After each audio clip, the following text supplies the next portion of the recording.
In other words, do you have the movement map? Do you not have it? Because like I said, at the end of the day, our main job as a human is to move. And the better you move, the better you perform, the less pain you have. All right? So all the stuff that we're doing right now is to improve your movement map.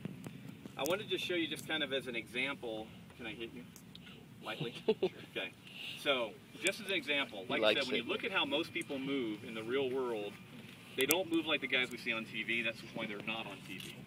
But the guys on TV, if you ask them, because we work with everybody from guys in wheelchairs up through world champions and Olympic champions in every sport.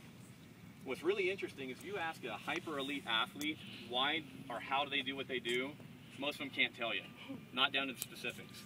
They just kind of got there through hard work and usually good genetics and early coaching. So the difference is this. I'm gonna just use a little forearm shot on Grove, but I want you to notice what I'm gonna do. If I am in this position, most people when they try to create force don't use their whole body because they don't have a map for it, right? So I can slide that way. He's gonna move. All right. So if I just use my shoulder to create a movement on him, he's gonna move back about that much. All right. So I'm not hitting him very hard. I'm just tapping him with my shoulder. Now I'm gonna add in my shoulder with my spine, the stuff that we were just doing. Watch the difference. All right. He'll tell you that feels a little bit different. And can you see the difference in force transmission? So now I go shoulder, spine, pelvis. He starts to move away even more. Now I'm going to add my knees and my legs into it. You doing okay? Great. Sign up for this today.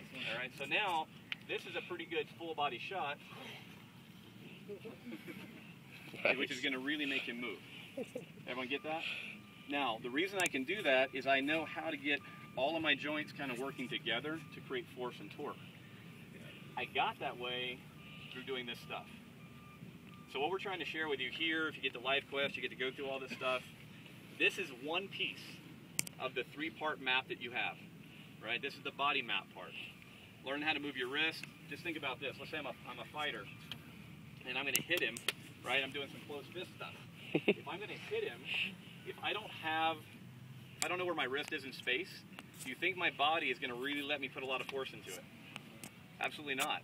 Even good boxers break their hand all the time because they train constantly how? Wraps and gloves.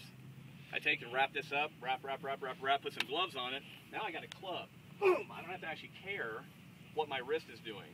But you guys don't get that advantage, right? You're working in the real world. You got to have all the control factors in place if you want to perform at a really high level, number one. But number two, you also draw on the connection between, man, maybe my shoulder hurts because my brain doesn't know where it's at. Because you got to have the map for all the ranges of motion. Yes, no? Yes. It makes sense. Good. Try not to waste your time, guys.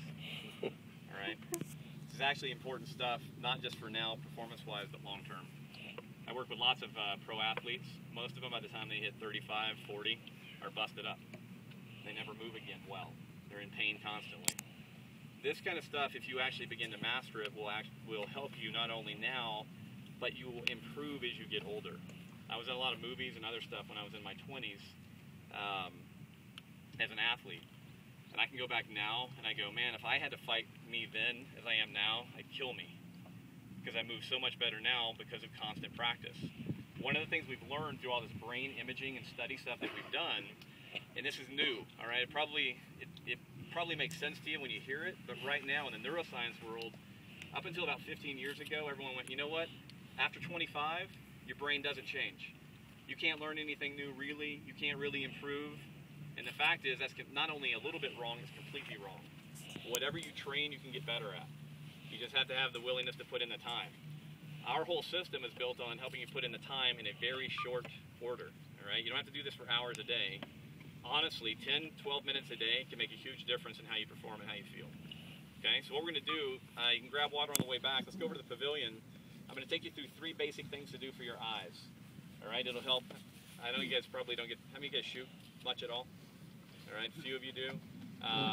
But regardless of that, everything that you're doing in life involves a lot of eye work. So we're going to go through several different drills. You can actually do these with one another because I want you to see how weird people's eyes are. It'll be kind of fun. And then it'll give you something to browse them about later. All right? So grab your water, and we'll head back over.